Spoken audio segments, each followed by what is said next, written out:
Welcome to Crossroads Callings. I am your host, Chimere Brown, and this is the podcast dedicated to navigating life's pivots and discovering a pathway to true purpose and calling. My guest today is an operations strategist, mother, entrepreneur that serves as a thought partner for women-owned businesses. Lena Ryals is here from New Jersey. I am so excited to have her. But she has spent 22 years in corporate America up until about 6 years ago, where she took the faith-filled step of moving into business for herself for clarity, purpose, and operational support. Welcome. Thank you. Thank you for having me. I'm so excited that you're here. I am too. I really appreciate kind of the nature of your story, mainly because so many people are beginning to forge their own paths. Mm-hmm. And you have been able to navigate your life in a way that you've created your own space Yes. to thrive. And I think you're a glowing example of what it means to fully embrace yourself and walk and live in faith. Thank you. So I'm going to give the audience a little bit more about you. Lena is a secret weapon for founders who have vision but lack process. So if you are a founder out there that has a brilliant idea, please reach out to Lena because she knows how to operationalize and actually help support you with execution. But in addition to that, she is a woman of discipline that has navigated life changes, and some of which we'll speak more about today. But she is here to talk about what happens when you finally get what you asked for and the internal work you need to do in order to sustain it. I hope you're ready. Are you ready? I'm ready. I'm ready. And I hope you guys are too, because Crossroads Callings, it starts now.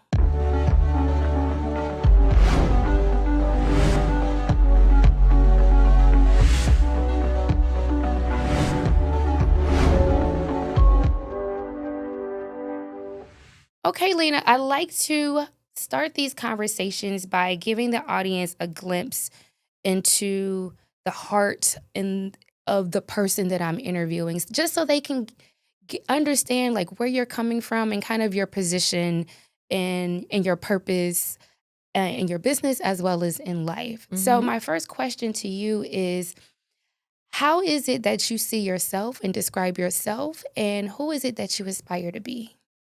Great question. How I see myself. I see myself as a service person. I have always been in the position of service. And service means lots of different things in different ways, right? But I always feel like that's always been my role as a mother, as a daughter, as a friend. Like I always provided some sense of what service looks like, right? Giving, nurturing, taking care of. And luckily, I was able to turn those qualities into a business, right? Yeah. Because for me, operations is service, right? Is providing us level of service that people neglect. And so I think that is part of who I am. It's a large part of my nature.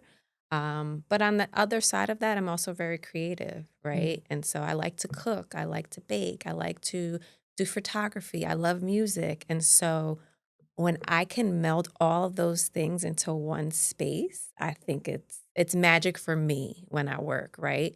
And entrepreneurship has allowed me to do that, and to some extent as well. Yeah.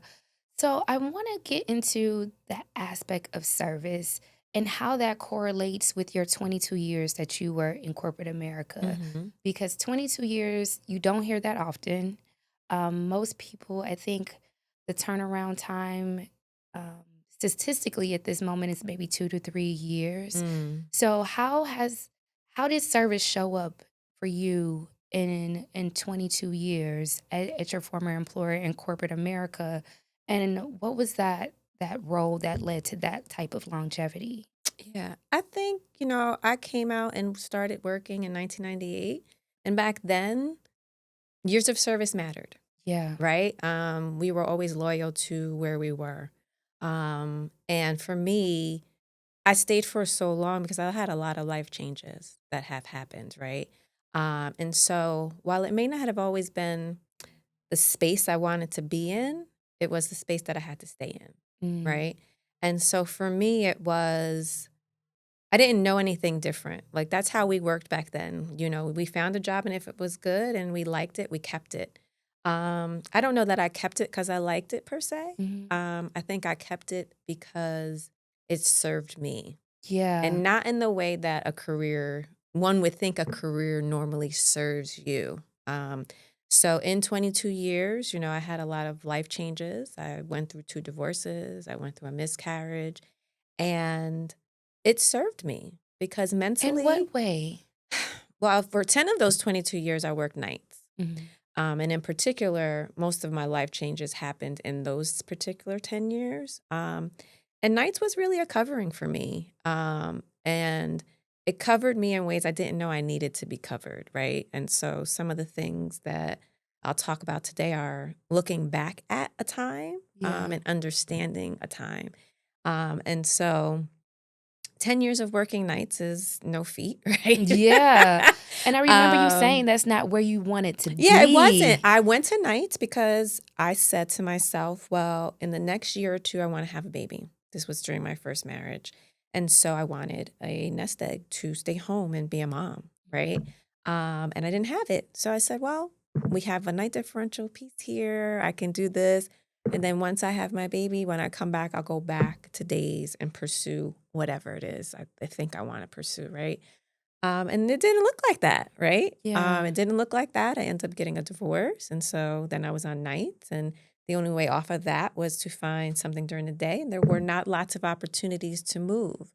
But even at that time, I don't know that I wanted to move, right? Yeah. I think, I was going through my first divorce. Let's stop there because you were working nights and you say you were covered. Mhm. Do you think the covering of the night shift helped you through your healing process as you were navigating that season? The first time, I wasn't aware of it. Okay. I think it covered me as far as, because my first husband, he and I worked together. And so we were in the Oh, same space. And so yeah. I think that covering looked different because it was less of people involved in the fact that we're no longer together and seeing him and just Yeah. passing by. Did So he work that, nights too? no, he worked days. And Oh, well, for a thank long God. time, I worked days, right? Until I Okay. got married and then I went to a night shift. Right. And so I think that was the covering in that Yeah. spot. Mhm. And then the second time around, the covering was I was getting a divorce again, and but now I had a child, and I was severely depressed, and I did not need the stress of the daytime stress of what came with my job. So I worked in technology, I worked in a network operations center, Okay. and so we dealt with high level severity problems, and fixes needed to happen quickly. At night, it was different. It was more managing things that came up, but Yeah. doing more maintenance, right? Doing more maintenance of the network and making sure everything that So broke it's at night got quieter. fixed. So it was much quieter, less people, less high level people getting at you all the time, demanding X, Y, and Z from you, right? And that was really that was a covering for me because if I were that person that I was at the time on a day shift, doing something, Mhm. it would not have been successful for me, Yeah. right? What was it about the day shift? You said it was really just the hustle and bustle, or just the exposure and quantity of people in the environment? It's much more crowded. Yeah. The severities are much more. Yeah, they need to be dealt with immediately, right? And Yeah. depending on what it is, right? We worked in a I worked for Prudential for the 22 years. So I worked in the financial industry. I sat there during 9/11. I Wow. just started in that department on 9/11 and it was crazy. Yeah. People were demanding that we fix things on the day of 9/11, which if you looked at it at all, you understood nothing was going to get fixed that day. Right. But the nature of the job was you still have to push. You still Mm. have to push to the whole New York City is fried, but you still have to push to call out these circuits. You still have Yes. to push to get an ETA on when this is going to get fixed. You Mm. still have to push, push, push, push, push, right? It doesn't Yeah. matter. And so that for me, I didn't need that level of stress, right? During that time, but I was already on nights.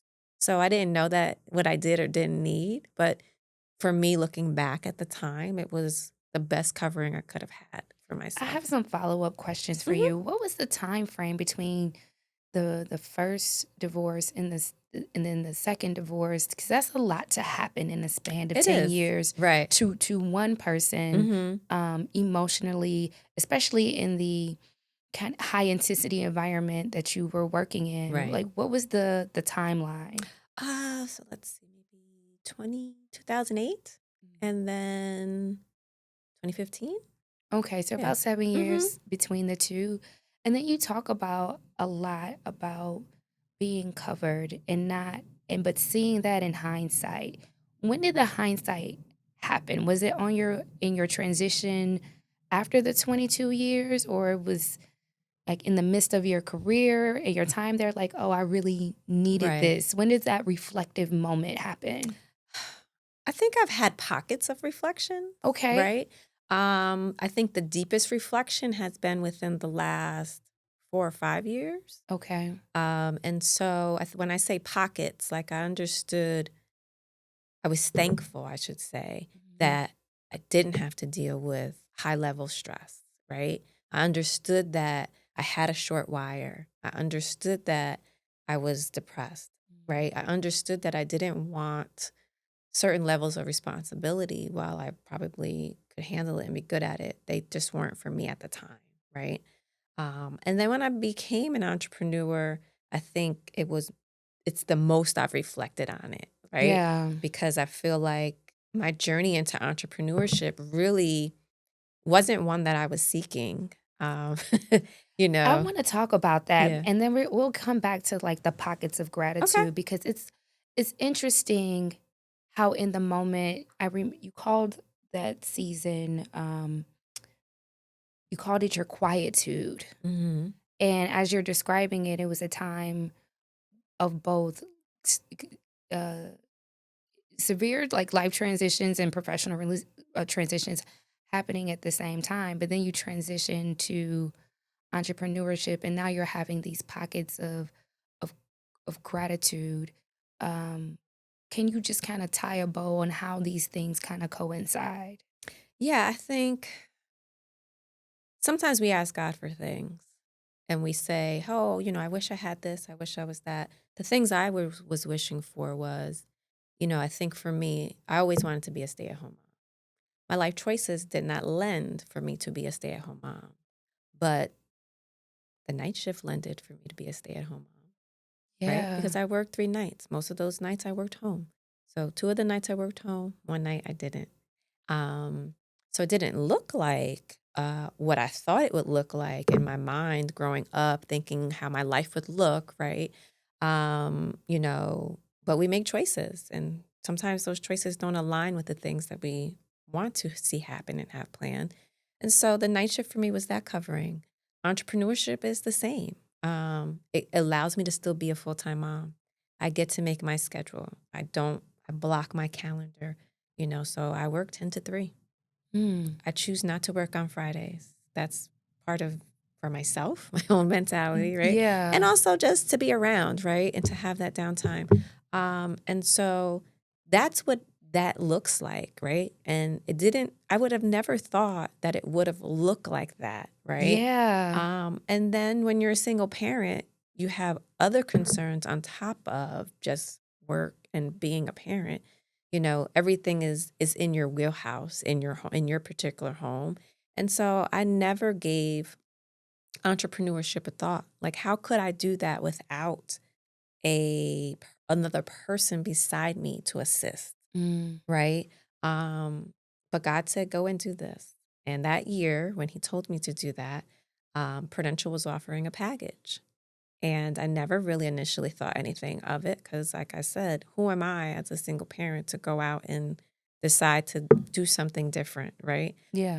Um, And then who am I to go out and do what? What would I be doing? Right? I didn't Right. have a plan, Mm-hmm. and I didn't think I qualified because most packages there's a set of qualifications that are attached to them. Which are what Like usually? years of service and your age have to equal a number, right? So Okay. just like something small, nothing crazy. Yeah. But while I worked 22 years, I was still young in age because I Yes. had started when I So you was weren't in my retirement early age. 20s. Yeah. Correct. And so I never gave it a thought because I was probably 6, 7 years shy of making the whole number, right? Mm-hmm. But then when that notice came out, it said, hey, if you had a hire date of the last day of the year before, you can go. How did you know it was your time to exit? Because I you didn't. packed your stuff and was like, I okay. didn't. Honestly, hours before the VSP announcement came out, my then VP said, hey, what do you plan on doing? And I said, no, I think I'm staying. I haven't really given it much thought. I plan on Yeah. staying. And now I was back on days. Now I was doing more of what I wanted to be doing in In the my first place. career, right? Yeah. Or trying to do, I should say, trying to do more elevated things. And so I felt comfortable. I felt good, And it came out and it said that. And I said, oh my God, they just want us to go, right? Mm-hmm. And I went home. I mulled it over, but not deeply. And the next morning I woke up and on the forefront of my mind, it said, you ask God for something. Don't you see this is it? What was the ask So in the ask was detail? for money. I wanted a good lump sum of money to stabilize after getting divorced, right? Okay. And so, but the lump sum of money was not gonna just come. Like it wasn't gonna be a pay increase. Like I Mm-hmm. wanted specifically a good lump sum of money. Yeah. Um, that didn't require, just a job change, right? Because no job is giving you that much more money in that respect that I wanted to seek. And this was a lump sum of money. Was it the lump sum of money that you prayed for? It was more than what I needed. Wow. Way more than what I needed. I, I'm just gonna pause there Mhm. because Lena, you're saying some things, and I don't know if people are really catching the fact that you've prayed for things and they've come in these unconventional ways, Mhm. but it was still the answered prayer. I think many people pray for things and they're expecting it to come just this Correct. one way. And just talk about how your perspective has changed because you pray for a lump sum of money. Like, where am I gonna get this lump sum of money? Right. And then it came out of nowhere, not really Correct. nowhere, but they were trying to boot you out and they paid you to leave. Correct. And then you were wanted to be a stay-at-home mom. You work this night shift that allows you to be there both for mom and baby. Yes. And it has essentially worked itself out. How has your perspective changed and how are you being open to how God responds to you? Oh, that instance itself was mind blowing. Yeah. Because for me, I said, oh, okay, it is. And then I understood that it came with an ask. And so in that instance, it was the first time I really understood that God will provide something that you want. He's going to also probably ask you to do something else too. Mm-hmm. And in that instance, he asked me to leave a job I had been at for 22 years. And so while it was the only place I primarily worked, I had also worked other places, but part-time basis, right? Because I did have time on my hands, especially before I had my daughter. When I had her, I did less of that. But he provided something and he asked me to do something. And I understood the ask because, like I said, at this time, I was trying to do something different in my career. And I had been overlooked for opportunities. I had been told to do something and then told, no, I didn't say for you to do it that way. But I was told to act like something was mine in order to prepare for it. And that's what I did. And then I was chastised for doing it. Yeah, And you so said in you the were moment, undervalued yeah. there. And so I understood that, oh, okay. But I also was my first time actually walking on faith and being obedient. So I think there's a difference between understanding faith and being faithful. And there's another thing to say, I'm going to be obedient and follow what this faith has told me to do. What has been the consequence of obedience? And I don't mean consequence in a negative way, but just the result of.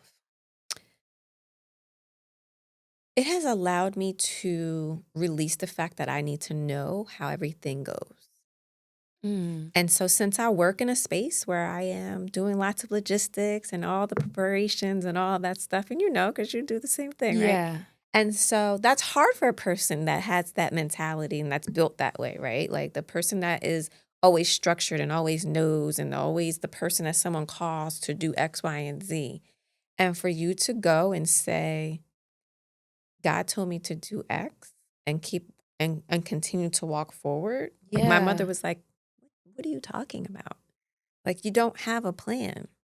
Was your And mother the only person that was just like, no, this doesn't you make know what? She was the sense only one that said something. vocally? I don't know that. I think other people were shocked when I did Yeah. it. Not shocked that I couldn't do it, but just shocked that I chose to do it. Right.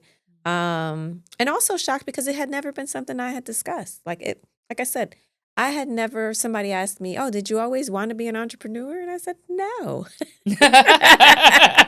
It never crossed my mind. Like, what would I entrepreneur exactly? Right? Yeah. And so, but once I was in it, I was like, oh, I can do this.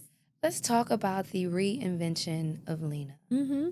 Because after 22 years, you will have what I would call a Janet Jackson moment, and not the exposure moment, but how she has reinvented herself almost every decade or every 5 years or so, she reinvents. And so after 22 years in the same place, they gave you this incredible package. Now you have to reinvent. Yeah.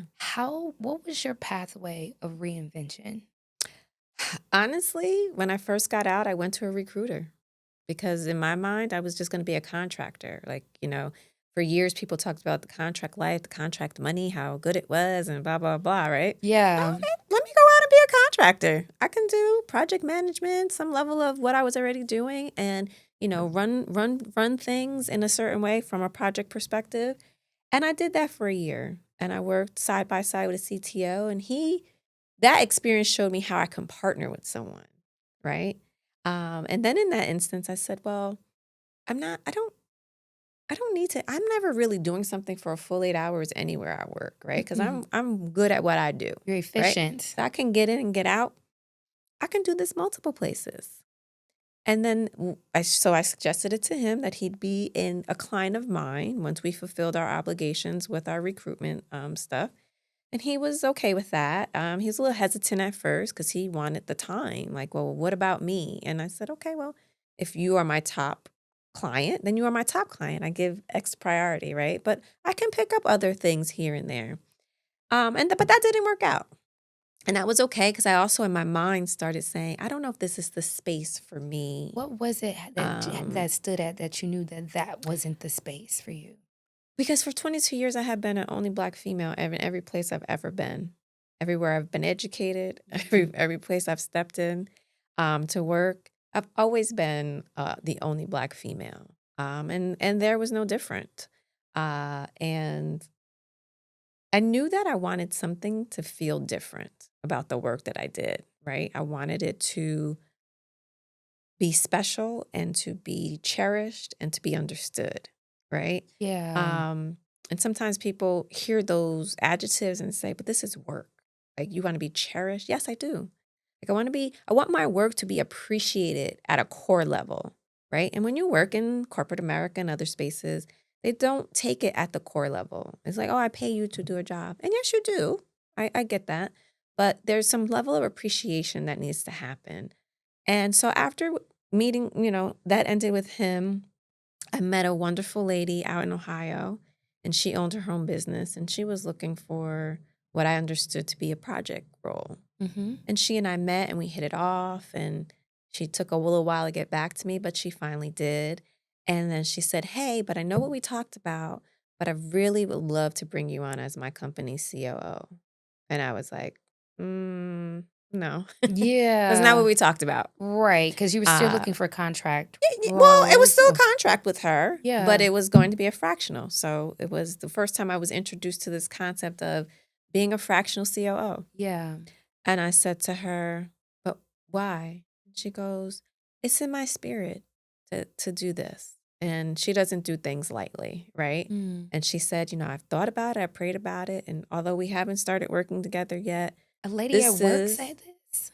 this is a lady that I was looking to partner with. She owned her own Really? company. She Okay. had owned a larger company, and now she owned a little boutique firm Yeah. out in Ohio, and she was really looking for someone to help her manage her business But plus thought about her. it, pray about it is not something that's not Correct. work Right. vernacular, Right. which is why I Exactly. stopped you. Like, this was work? No, no, no. Yeah. This was her work, but Yeah. not a corporate space. Okay. And so I said to her, okay, here's what I'll say.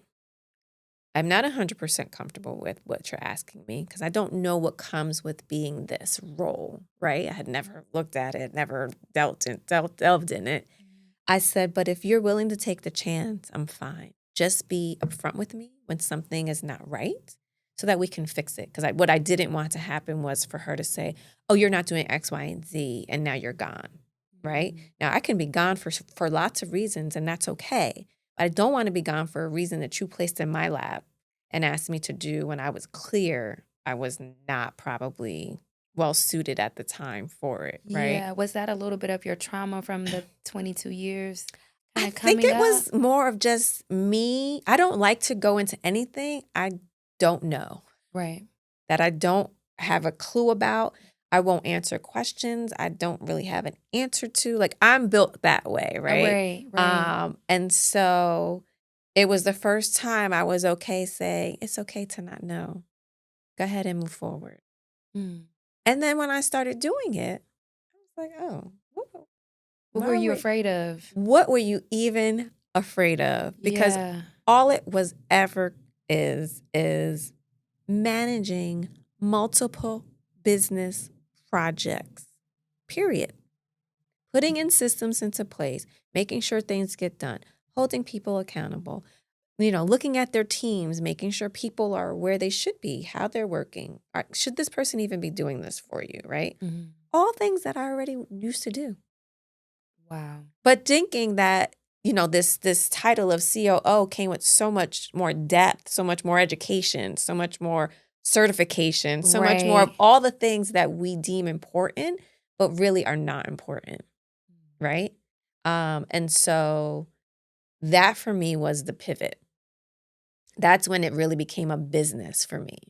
And that's when I became a fractional COO. And so that's what I do in my business. And it was a pivot because now I'm working with a Black female owned business. Yes. I'm working with a predominantly Black staff under her. Yeah. And the people after, I've had probably about 11 or 12 clients that I've worked with throughout the 6 years. They predominantly have been Black women owned businesses. Mm-hmm. And it is the first time ever that I've worked the hardest I've ever worked, but always felt seen. Yeah. Talk about that. What is the key differentiator between those spaces where it was just you to now the environment which you've essentially created? Mhm. You know what? I think I'm most grateful for it because there's a sisterhood that is involved in this space, right? Yeah. There's lots of things, like what we live in this world right now is hard, right? We see the headlines, we see the headlines about Black women and the environment and working and losing jobs and losing spaces and not getting the credit that they deserve, even though they're the smartest in the room and that we're the most highly educated species out here. Yes. And it is the first time that I was just like, okay, that's what I offer. Like, that's what I market. Because we have a way that we work. We have a Right. way that we speak. We have things that we do. And there's lots of misconception behind it. There's misconception behind our tone, our directness, our bluntness. And once I sat in it, I was like, this is the space I want to be in. I want to be able to work with women who look like me. I want to Yeah. be able to support a dream that's not just mine, but theirs. I don't want you to code switch in your own business. Right. Yeah. I don't want you to feel that burden, because that burden is heavy when you're trying to work and get things done, and misconceptions. And so it was the first time I had ever worked in that type of space, and I loved it. Did you feel, dare I say, freer? Oh, yeah, for sure. Yeah. What do you say to people that may think you're limiting your business because It is a limitation. I won't lie. I understand it. I know it. Mhm. And last year when my business was very slow, Yeah. it was extreme. It was probably, some days I'm like, but then I go back to saying no. When God tells you to do something, you do it. Yeah. What's sustaining you? In what way? Um Just the mindset way? yes. I just have And even in your business, because you said you had a yeah. hard year a couple years ago. You were self-employed probably during the pandemic as well. That's when I started. Yeah. Of all times to Yes. start a business. Right before, 2 weeks before. And then boom, the lights go out. Yes. Just like, and then you stepped out on faith because you said, God I said, did. and then all of a sudden the Right. city is a ghost town. And that money wasn't to live on, right? Right. It was I just to wasn't get trying started. to take a break from work. And no, I was trying to start something. Yeah. But I so- had that one deal. And so that actually lasted me through the pandemic. And then my other clients started coming after the pandemic. After 2021 is when I started doing business for myself. And so, yes, it is limiting. Yes, helping small business is limiting, right? Yes, I can go out and work someplace else, but I don't know that I would feel the level of gratification, right? Yeah.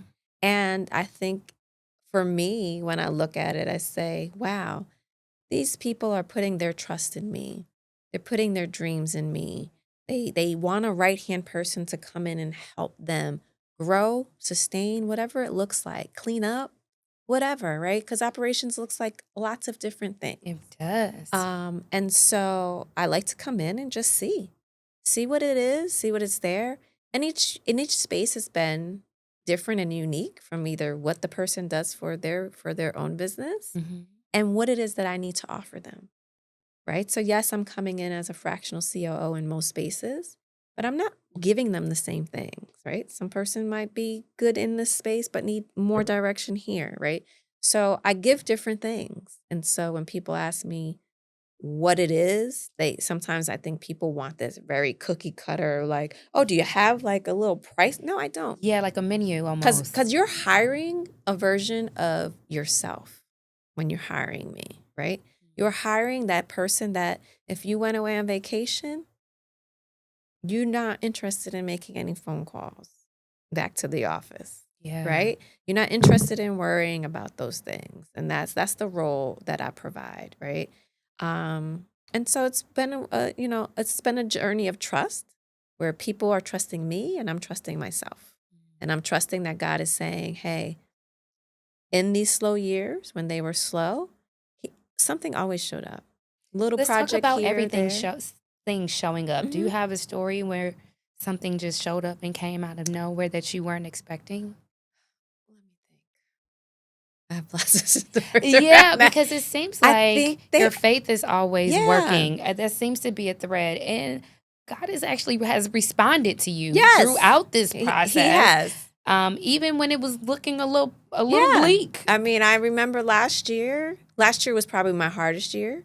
The year before that, I could tell that things were slowing down. What made last year hard? Nobody wanted to spend money. Mm. People were concerned about the election most of the year. Yes, yeah. They didn't know what it was going to look like. And I play in a lot of DEI spaces, which I like because it was a passion of mine prior to starting my own business, right? And so, I wanted to still play in those spaces, right? And it was a year where people were wanting to curb their language and all of the things. And I'm not a curber in a particular way. I've learned to be more so, and when I need to. But I didn't want to not say that my primary focus was Black women-owned businesses. Yeah. I'm not afraid to say that. And there was almost a shame and a stigma Correct. And of people were catering to a group of afraid. people. They Yes. didn't want to say that they played in this space. I play in this space Yeah. because it's important and we need it, right? That's it. Period. Like if you read the Bible, lots of things have happened, and God said, that's not the plan, right? Right. It'll happen. God allows a lot of things to happen, but it's not the plan. Right. And so for me, I stick with it because that's the plan that I understand that He has. So with the demise of DEI, how do you maintain your commitment to women-owned and Black-owned businesses? I go to conferences, I do outreach, I do random outreach. If I see something that interests me, I'll say, hey, this is what I do. If you're interested, let me know. And that's how He came through last year. I did a couple of things 2-3 years prior where I met people. And somebody called and said, hey, you remember me? I said, sure. No, let's talk. I said, okay. And that came through. And then, I had a friend that said, hey, you still looking to do some work in this space here? I said, absolutely. Yeah. Yeah. And then that came through. Mm-hmm. And so then a few things came through at one time. And so one thing I actually had to turn away because it looked like a bigger project than I had anticipated it to be. And because I had plentiful now, like I had 3 things on the table and I couldn't do all 3 myself. And so I took the things that I thought would be more beneficial for my business, financially and personally, right? And so I worked 2 spaces, and so they all came when they needed to come. Yeah. Because there was a month where I was like, Lord, this is gonna look like a 00.00. So whatever your plan is, please. You said, please step in now. I had even heavily contemplated going back to a corporate space. Yeah. And every time it made me sick. Like it made my stomach weird. And I said, okay, Lord, I'm just going to trust you. And the trusting in Him actually led to, for me, something I probably would have never done, was really look at my company in a particular way and my finances. Okay, talk about And that. to play a game with my money, right? And by that, I mean, we think about, our families and our legacy and our kids, and how do we leave them things? How do we supply for them? How do we play this game when we're out here saying, hey, they say owning your business gives you all these benefits, right? Right. Excuse me. And, I wasn't seeing these types of benefits. But when my money was shrinking and shrinking and shrinking, and my daughter, she goes to a private school, and I was like, Lord, you specifically told me to move forward. Yeah. Don't wait for high school. Move forward. So now I have a tuition bill on top of other bills. So I'm going to keep moving forward. She got in, so we kept moving forward. You said we locked in. Right. Yeah. And I knew that you wouldn't give me something and then have it taken away. Right? That I know for sure that He will not do. Not to me and not to her. Yeah. And now I'm like, okay, what do I need to do? Like, what do I need to do? And then I started learning about different types of businesses. So when we become entrepreneurs, most of us come out here and we make an LLC and we think we're going to get all these benefits. An LLC gets you nothing, really. Unless you're like really like playing high, right? Yeah. And so I started learning about, well, what can an S Corp do for me? What can a C Corp do for me? What could it do for my finances? How can it help me to, because there's a game that people play. There's a game that, everybody talks about it. Drop It's the all game, over. because It's I have an all over. LLC. It's all over the internet, right? Yeah. Like, people are not paying this. They're not paying taxes. They're not doing Yeah. this. Like, find yourself a good tax strategist. Tell them what your goal is. And help them help you make it happen. And so for me, even though my business was what it was not doing as well as I wanted it to be, I said, here's my goal. I need to be able to get my daughter through this school and through college. I don't want to have to pay for it in such a way. Help me figure it Okay. And so that first year, I understood what I could live on, what I didn't need. Yeah. Right? Okay. So you start cutting kind of the fat. Yeah. Yeah. So I understood what I needed to live. Mm-hmm. And so maybe, I want to be I want to be at a space where I'm thriving. But right now, I'm not in a thriving season. Yeah. Right? I'm in a providing season. And right now, this is the plan. And so I changed my company. People were like, I don't know why you're doing this. I said, it's okay. Changed it in what I made way? myself a C Corp. Okay. And what did that do for you? It gives me tax benefits I never had before. Oh, okay. It allows me to play a game a little bit differently with my money. Mm. It allows me to walk this space and provide in a way that I did not know I could. Right? And so that is part of the things that I've learned in this space too. Because, we think about all these things and we say, oh, I'm just going to do this. But LLCs are attached to your personal taxes. So any dollar you make is attached to you as an individual, regardless if it came from a business or not. Mm. And when you are wanting to be in the space of private education and all that thing, all that matters. Wow. So I said, okay, this was the reason for this particular season, the first time, right? And then the second time, I think last year was really a season of, because I think I'm still growing in my space with Mm-hmm. God and obedience and listening and not questioning, just doing, right? Yes. And he said, just trust me. I'll get you through. Don't worry. And I said, okay. And it was hard because I know how my mind works. And then what I realized in that season last year was I'm attached to what I do. Yeah. For gratification, right? For feeling good. You care. I'm attached to the thing. Right. And when I didn't have the space to do it, I was like, what am I going to do with myself in this time that I'm waiting? Because I'm going to wait. Because I did look, I did entertain, I'm going to wait. And so I remember when I got divorced a second time, I'm just going to go back to why I did what I did this time. I needed a reason to wake up. My daughter was it, but it wasn't enough. And I was just waking up, getting her prepared and taking her to school and dropping her off and coming back home and sleeping. Okay. And then working at night. And so I needed that covering for sure in that season. And then one day I fell asleep and I left my windows open. And I woke up really early. It was like 5 a.m. or so. And the sun was beautiful, like pinks and oranges and all of these colors. It was rising. And I was like, wow, I want to wake up and see this every day. And so that's what I did. Started waking up at 5. Because before I was barely waking up to get up, but getting up on time to get her situated. Right. But I was barely waking up.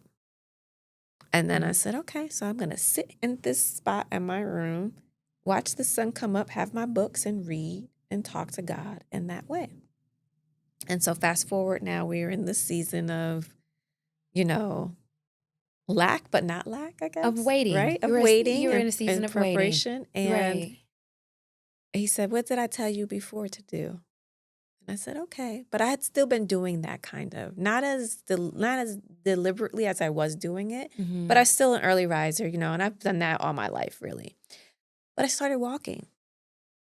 And the walking, at first, I was like, I need something just to keep my mind clear. Yes. And so I started walking. And then a friend of mine, I said, hey, can we walk every day for an hour? Because when you work from home and you work out of your house and all you're doing is in your home, I needed an out. So she was like, sure. So we started meeting up for an hour every day. And then I said, oh, well, everybody wants to do this 10,000 step thing. Yeah. Let me just do that. I got time. I didn't realize 10,000 steps equated to 5 miles. Yes, it does. And I know that for a fact. Because I count mine too. I didn't know that for a fact. Yes. So the first day I did it, I was like, oh, I got to be at 10,000 by now. Absolutely not. I was only at like maybe 6. And I said, how many miles is this? I said, okay. Did it, figured out it meant 5 miles, Mm-hmm. but also figured out it meant I couldn't just do these little laps around my complex because that would be boring. So now I'm walking the streets of my town. I'm walking streets of my town, like to get 5 miles on a loop. Like no Mm-hmm. place I've ever walked before. Okay. And I'm walking it. And as I'm walking it, I'm like I said, I like photography. And as I'm walking it, it's summertime, so the sun is coming up, and because I was liking to walk really early because she's not in school, and I'm seeing the sun come up. I'm seeing different things with the sun, and so I started this series called the Peekaboo series, where I would see the sun land in this little opening in the trees, little opening in the space, and the Mm. sun would be a perfect circle within it. And then, so now I was chasing the sun, but just in a different way. And Yeah. so I did that from May of last year until probably December because the weather lasted long enough What was for me to happening in your do business while you were while you were nothing. chasing the sun? So you Nothing. were truly using this time to like I was rest and truly decompress. giving myself a goal each day Wow. because I realized that I needed something to give me purpose, Right. right? And so the walks were purpose. It Mm. was my goal for the day. Get out. So 10,000 miles equaled 90 minutes for me. Yeah. So I got a 90-minute walk in every day. And I did it mostly 6, 7 days, almost 7 days a week if I could, but mainly Monday through Friday. Mm-hmm. And it gave me that headspace clarity that I needed. Because I think if I were just home, I would just think about, oh, I don't have work. Yeah, but you Right? don't have the lack, and it actually Right. probably would start planting seeds of almost like fear. Right. Because it was so quiet too Yeah. during that time. And I just walked the streets of, my town, and people would text me like, hey, did I see you walking? And I'm like, yes, that was It's me. like, is this you? I was like, yes, that was me. Which was just hilarious, right? Yeah. But it really was a saving grace in that space of being okay with stillness, Mm. being okay with quiet, understanding that something will come through. And I did that all summer. And then September came like a whirlwind, and all these things started flowing and coming in. And I said, okay, Lord, thank you. Yeah. Yeah. That's amazing because when people think of entrepreneurship or they see people online doing really well, they don't really talk about these quietude seasons. And you've had essentially two. Like Mm-hmm. you it was quiet for those 22 years when you were working that night shift, and then you had a season last year where you Right. just had to just lean in. And nobody really talks about how hard it is to remain in obedience when when it seems like you're on pause. Mm-hmm. And what has happened in your business since that time? Well, like I said, he gave me 3 contracts, Mm-hmm. one of which I had to say no to. The other one of those actually went away. Mm-hmm. And then I was left with a really good contract that I had that I liked. Yeah. And he's provided in that way where I understand the work I want to be doing, right? Right. And I'm happy to be doing it. And so it has come full circle, right? But now, like the other contract that I had, it was a corp contract actually, and that might be ending sooner than I thought. And so now I feel like I'm in this space now, like, okay, Lord, I'm not trying to be anxious because Yeah. we've already done this. We have already done this before. Right. So I'm not trying to be anxious. I want to tell you explicitly what I want, what I need, and when I need it by. Mm. And I think shortly thereafter, a lady that I spoke to probably sometime early last year said, hey, I think I might be in a position for you now. And I Wow. said, okay, let's talk. And so, I'm still waiting to talk to her, but those are the types of things that happen, Yeah. right? But we're natural and we're human. And so, sometimes I feel like I shouldn't feel this some anxiety This sometimes, right? anxiousness. Yeah. But then I have to give myself grace because I understand that I am human, right? Right. And I understand that I do have responsibilities. And I understand that, I think the first time around I was hard on myself because I was like, oh, you didn't prepare properly. You Mm-hmm. didn't do your part. But then when I looked at it, I was like, no, you did your part. Just ran out. Things do run out. Yeah. like, Yeah. It it's happens. not gonna last forever. I Yeah. did my part. And while I could have done something more and better, Mm-hmm. probably I could have, it wouldn't have made that much of a dent in what I needed to happen, right? Yeah. And so that's the faith that I have, right? Now I'm looking at things and saying, who do I know? Who can I talk to? And then I remembered a friend and I said, hey, can we do this? She goes, sure. And I said, okay. So the things are coming together quicker than they did the first time, but also allowing me to challenge myself. What should you be doing different? What can you do different? Where are there spaces to sustain? And then prior to having my daughter, 12 years ago, I had opened like a catering LLC. Okay. And I never used it because 3 months later, I got pregnant with my daughter and I didn't feel well. And Mm-hmm. I never really went after it. And then life happened. I let it sit there. I kept it, kept the name, and kept all the things. And then last year, I said, why can't you use this in a slow period?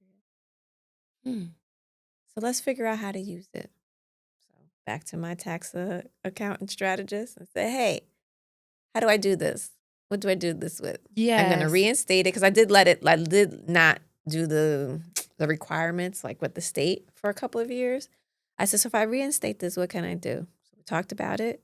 And so the other day, again, because I was busy on a contract, I hadn't really dived into reinstating that fully. Mm-hmm. So now I'm just trying to figure out, what do I need to do this? Do I need a kitchen? What kind of things can I do from my own home, right? What kind of Right. insurance do I need, right? Because this involves food and different things. And, I like events. Mm-hmm. So, there was a space last year where somebody called me to do like day of management for their event, right? Like a And so, coordinator. right. And Mm. so I have to learn to lean into all the other things that I'm really Wow. good at too, right? So Yeah. I'm a really good chef. I'm a really good baker. I'm a really good event person, right? Mm-hmm. I'm creative. I have lots of ideas. I like to put things together. And so, even coming here, I was like, what do I need to be doing? And that's what I need to be doing. I need to now establish this line of an outlet and establish it well because I Mm-hmm. want it to do well. And it can be a source for when things are slow, Right. right? I think you're speaking to a lot of people in the sense, one, that want to go into entrepreneurship and just the reality that it truly is an ebb and flow. Mm-hmm. And then during that quiet season, being able to lean into other things, which is what you're doing Right. now. Um, a word of would you mind giving a word of advice to people that are in their waiting season, dealing with some anxiety? There was a few things that you did. You talked to your tech consultant. They gave you ideas of how to make your money work differently. But what other advice do you have for someone trying to navigate that season? Great question. I think that seasons are seasons. We have to really trust them, right? And so, what I really would suggest is leaning into the season, understanding that it has a purpose. I think sometimes we don't see the purpose, and it's okay if we don't see the purpose. But if you are a believer in God, there is always purpose, Yeah. and understand that. And then once you start really being purposeful and seeking, what is the reason I'm in this space? What is it going to teach me? I think you'll start to understand why there's a pause, why there's a pause to prepare, why there's a pause to heal. Because that's what I also learned in that space too, that there was a space that I needed healing. And if I was busy, I'm not gonna put my focus there. And so that's what the walking also did. And that's what it also prepared me for, a new level of healing, right? Mm. So, being an entrepreneur is hard work. You have to believe in it yourself only. No one else has to believe in it. It's between you and God or whatever it is that you serve. And if you believe it's your calling, then it will work and figure itself out, right? But the things that you need to do to prepare, they always don't look like what we think preparation is, right? Yeah. So Mhm. I think for me is healing is preparation. Say that again. So healing is preparation, Okay. right? So like I said, nights covered me. Mm-hmm. If I was on days, I would have been a short fuse. I Hmm. would have ruined opportunities that may or may not have been there. I don't know. But healing has provided me to listen differently, to offer more patience when I work with clients, to understand where people are coming from. Like, I think I have more level of understanding when I encounter someone who's having a bad day Mm-hmm. and say, okay, this is not about me. Because prior to a level of healing, I would internalize the thing, Yeah. right? And make them about me. Mm-hmm. And 9 out of 10 times, they're never about you, Yeah, that's true. right? They're never about the person they're attacking. It's Mm. always something else going on somewhere else, right? And so healing is preparation, right? It's understanding that. I think for me, this round of healing was to show me the things that I hadn't truly let go of, that were still blocking my blessings. Hmm. And I heard something this morning. I think it was Pastor Mike, and I'm not going to get the whole verbiage correct, but he was like, I'm not going to continue to block my blessings because there's blessings out there for me. Hmm. And I think that that's what I've learned, that, you're blocking the things that God wants for you. You Right. don't even have probably half of the things that God wanted for you right now because of choices, right? So I had to understand what my role was in the choices I made Mm. and where it got me, Okay. right? Almost accountability. Yeah, right? But in different ways. And I do accountability as operations, but Mm-hmm. this is a level of For accountability life. for our space that we need to be in. In order Yeah. to run a business, you have to understand certain things about yourself, who you are, how you work, how I mother. Yeah. It becomes very important. I realized when the other day I did something and I was like, oh, you shouldn't have did that with my daughter. Mm-hmm. And so after the fact, I said, hey, I want to apologize. Apologize. And she was like, Oh oh, wow. for what? And I said, you know what? Sometimes I'm so focused on teaching the lesson with you Mm. that I have to pull back and say, this could be addressed at a different time. I said, so I apologize. I hope I didn't embarrass you. I Mm-hmm. said, but it was never my intention to do that in that way to you, right? Um, but that's a level of understanding that took me a long time to come to, right? Yeah. Especially as a mother, right? Mm-hmm. Like I pride myself on being a mother, pride myself on breaking curses that are within my Because did your family, mom right? apologize to you growing No, up? never. Okay, neither did mine. So that's why I said, "Oh, you apologize?" and Because my and mom and I'm very never. conscious of how I Yeah. grew up, the things I liked and didn't like, and Yeah. wanting to not repeat cycles. But you don't understand that cycles just repeat. You have Yes, no control over them unless you're conscious of them. If you're that's conscious, you true. can have some sense of control and you can do something different. Um, and so that's for me what it's teaching me. Like this level of healing, this downtime, this time, right? Is Mm-hmm. to say, hey, here's a part. It happened.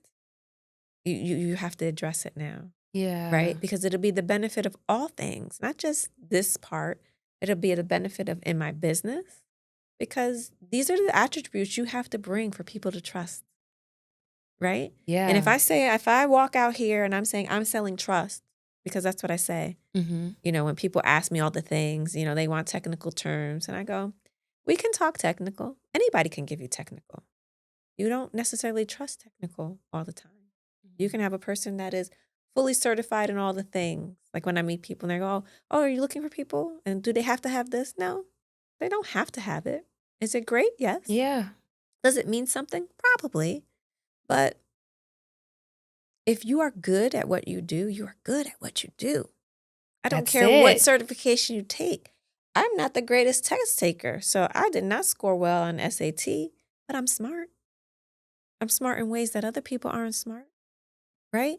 It doesn't take away because I got a low SAT score that I Mm-hmm. could go and then still get into other colleges because I had other things behind me. And I think that's just how this world works in entrepreneurship. Right. When you are selling yourself and asking somebody to trust you, they have to see that in you, right? And I do see a shift. I see a shift in how people see me. I Mm-hmm. see a shift when I walk the streets of my town. I see how people look, right? And I always like sit and wonder, like, what do they see? Like people walk by and they smile and all this stuff. Because people are very impersonal Mm-hmm. for the most part these days. Yeah, for the most part. Yeah. And, one day I said, they see the God in you without speaking to me, without knowing me. I got my music in my ears. I'm strolling in the street and I'm having a good time by myself, right? But that's Yeah. what they see. That's just my belief in what they Yeah. see, When we right? first started the interview, I asked you, what do you aspire to be? Now that you shared your story, what is that? I aspire to be what God wants me to be. And every day I'm learning what that is, right? Mm-hmm. Because I think that we have aspirations and we have all these grandiose ideas of what is powerful and what is meaningful and all of these Yeah. things. Mm-hmm.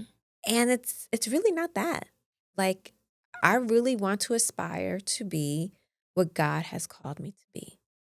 And what that is, I don't know. This year it's something.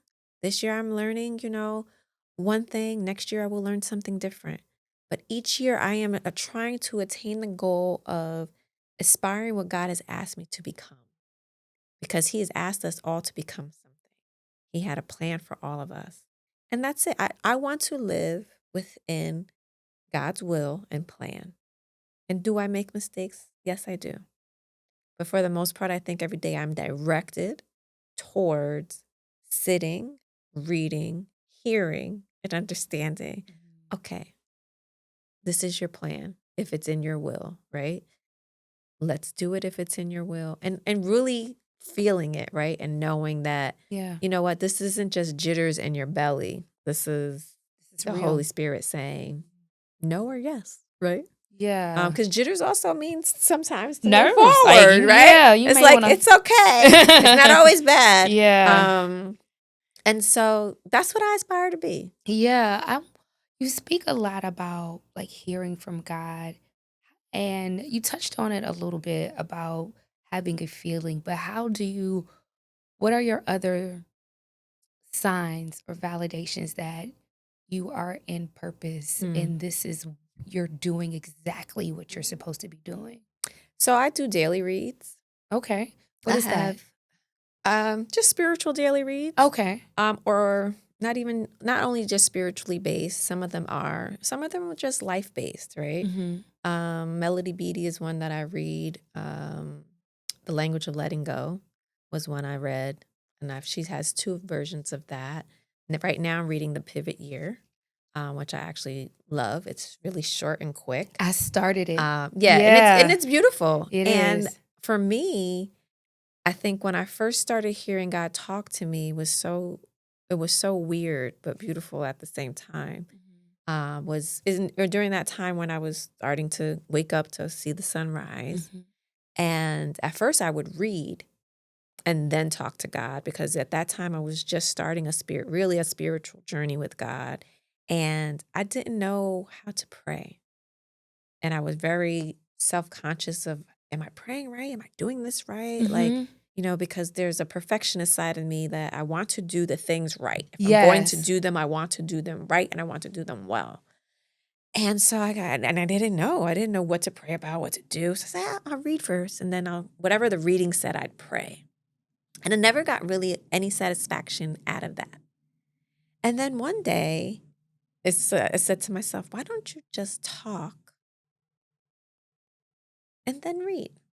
And so I just started talking like we're talking. So I wake up, I say, and now I record myself. Not that I've listened to them, but for some reason I record them now. Mm-hmm. Um, And when I open a book and it says exactly what I just talked about, I think it's amazing, Yeah. right? Mhm. So God isn't always audible in that way. It's paper, it's dreams. Um, but when he talks on these books that aren't even written for me, books that have been written years before, books that I have read for several years. So I have maybe 5 or 6 that I interchange. One year I read one for the 3 years straight, and every single time it still spoke to me, Mm, which I always think is beautiful because words will speak to what it is that you're going through at the moment, that's true. right? And so while I had meaning 5 years ago for something else, it still had meaning in a different way now. And so Mhm. for me, that's how I hear God. I speak, he speaks back, and I say, "Okay, Lord, I hear you." Yeah. Tell me about you now because you navigated 22 years. You went into entrepreneurship 6 years ago. Tell us about your business and what are you where are you looking to take it next? You spoke a little bit about going into catering again. Is that Mhm. just going to be an extension of your business? Is it going to be its own separate brand? Yeah, I think it's gonna be a separate entity. So it's called Yeah. Italian Soul. Okay. And so I'm Black and Italian, and so that's where the name comes from. And I think that will be a separate entity Mm-hmm. underneath my main business. As far as my main business is concerned, I want it to really become a business. Like Okay. right now, I'm a solopreneur, Mm-hmm. and I have been that this entire time. But this year, I'm really seeking for it to grow in that way and getting contracts, maybe corporate contracts where I can hire PMs and, give this work out, right? I never want to be in a position to say no to something that matters, whether it be a corporate contract or another entrepreneur, right? Um, and I really want to be in the business of giving people work. And the people Mm-hmm. that I would love to give work to really are women who have taken the time to leave their fields and raise their kids. But now their kids are older and they have their own lives, right? And they're looking for something that is manageable and they can make their own hours and do the Women work. like you. Right. And Yeah. so I really would love that to be this company's story, Yeah. right? To grow and become a company. So like I've done the structural things, right? And then to really grow and I don't know, maybe one day have employees. Like right Mm-hmm. now I probably can't do employees, but I can do contractors. Um but really being able to do that and understanding what that means and the people that it would affect and the people that I would like it to affect are those types of women, right? That because when they try to go back to get a job, people say, "Oh, you've been out of work for so Too long." long. That has Yeah. nothing to do with anything. Especially if you are a conscious person that continues up on a skill just because you didn't work and do it. It Mm-hmm. means nothing. Yeah. And we lose out on so many things. And it's like a chastisement to say, like, oh, you haven't been around for 5, 10, 15 Mm-hmm. years. So what? She's been doing other things that you actually need, Yes. right? Like Yeah. all of this stuff that we do as mothers and wives and managing the things, that's relevant, Mm. right? And so that's what I would like for that to be. I would love to do this catering thing. I think cooking is my love language to people. So I love cooking for people and doing that type of stuff. I love cooking different things. And so I think for me, like Italian soul is that mix of, Italian heritage and African American heritage and just making food that meshes Yes, like a together. fusion. Yeah. And so, I think right now I'm gonna start small, things that are manageable and Mhm. try to figure out, what I need to make it successful, right? Yeah. Where can I find the space to cook in? Even that space, are there people that Mhm. also cook well, right? And then we Ye can come together and yeah. you make your specialty, I make my specialty. We put it on here, You're a right? community builder. Yeah. And so that's what I would love to see happen Yeah. in the next, few years. I love how you spoke about how God speaks to you and how he's been speaking to you through your journey about just speaking out loud and then having that confirmation come up in reading. I think that happens to me a lot. I think when people say, "Oh, God speaks," and some people get freaked out, and Yeah, yeah, then yeah. and you just realizing that speaking Right. can and confirmation can show up in a number of ways, and I think that's what I want you as the audience to understand is that it doesn't it's not always literal. It Correct. doesn't always look textbook example of what you're expecting, and I think you're a glowing example of that. Do you think you are now living in your purpose and calling? Yeah, for sure. Yeah. And what do you think that is, if you can articulate it? I think I'm living what God has asked me to do, which is go out and help others be successful at what they want to be successful at, right? I'm living that calling. That's the purpose I think I live in my space of business. So that's why I say it's an act of service, right? Because it is an act of service to help someone lift their goals, right? Yes. And to either lift or to rearrange and clean up, whatever it looks like, right? And so I think that that is the act of service that I do. And I think, like, as a mother, it is lifting my daughter in the same way, right? Yeah. Is providing her some level of service, teaching her who God is, helping her to understand it for herself. Mhm. Just like you said, people are like, what does that mean? And so she'll ask me, what does that mean? And I say, well, here's what it means for me.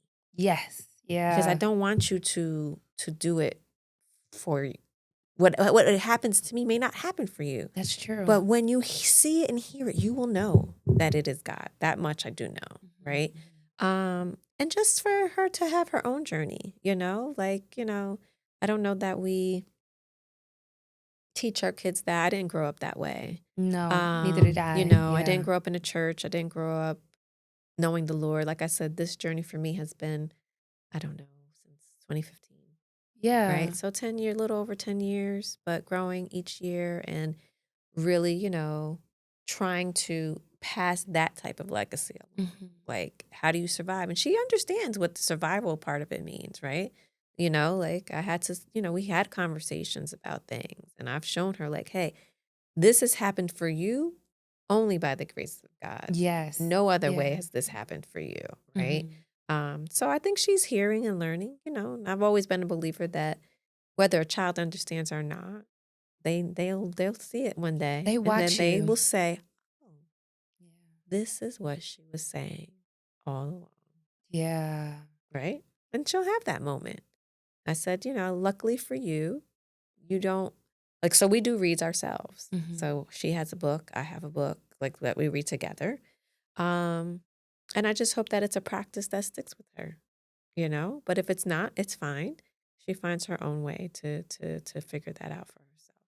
Yeah.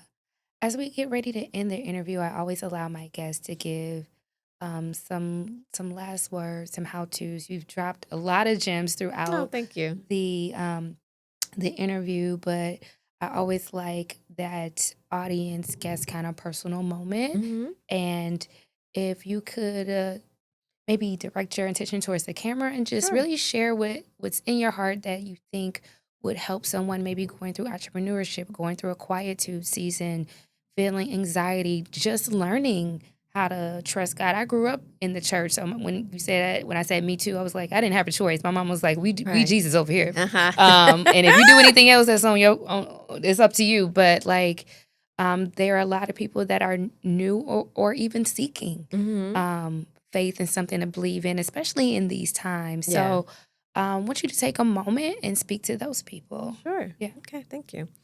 I think I'd like to reflect on understanding that God will always speak to you. It may not sound like he's speaking, you may not know that he's speaking, but it requires discipline. So whatever it is that you choose to do, you have to be disciplined in doing it. The discipline is what makes you want to seek further and to continue to be obedient. Uh, God's will for each person is different. He has one for all of us. But in order for us to know it and hear it and feel it and know that it's His will, we have to be disciplined. Discipline is hard. You can be disciplined at one thing and not disciplined in another, and they're not the same. Uh, Discipline in God is probably the hardest level of discipline that you will ever experience, but probably the most rewarding, because at the end of it, you get the plan that He has for you, that you have been seeking, but just don't know that you've been seeking. Um, and the same in your space of entrepreneurship. I think if it is God's will for you, that's what you should be asking. Is this your will for me? And you should be able to know yes or no, and things will start to happen, good or bad, right? So like I think sometimes people think, oh, these good things will happen, right? For me to confirm. No, some bad things might happen to confirm that you should not be here Mm-hmm. doing this. This is not right for you as in who you are, right? So everything um was a saying one time that said, Jesus came, but he didn't do everything that was good, right? Everything that was good, he didn't have time to do. So just because it comes to you and it seems good doesn't mean it's for you, right? And that's the same for people. Like there's good people that will come. Doesn't mean that they should be here. Doesn't mean that they should stay here. And so I always hung on to that because I think it helped me to be able to let go of certain things in life and of people, to say, you know what, it's good, but it's not for me. Right. Yeah. Um, so I would just say, figure out what works for you, whether that's reading, whether that's watching things online, whether that's walking, whether that's playing a sport, whether that's photography. Like you can find all of the things when you really go out and seek them. I think it's really crazy. Like when you go out. So like I go out and seek the sun in a hole, and I see it every time. There is not a day that goes by that I don't see it. And what's crazy is my friends will say, how did you see that? Mm. And I say, I just look up. It's right there. Mm. Right? Yeah. So if we just look up, it's right there. Right? The answers are there. The anxiety doesn't need to be what it is. You know, God doesn't create us to fear, but we fear. I fear, still, but I fear less. And I feel it, right? And so in the space of entrepreneurship, I'm really learning to release that level of fear that is attached to money and finances, right? And just say, you know what, God has told me this is my space, and because He's told me it, He will provide it. Lena, how can people best get in touch with you? They're looking to partner with you, work Oh, with sure. you, or even connect with you personally or professionally. Yeah, so I'm on LinkedIn at Lena Ryals. I do have my website, lmrconsultingfirm.com. You can reach me through there. From there, you can see my email address and reach out there. I am based in New Jersey, but I work all over.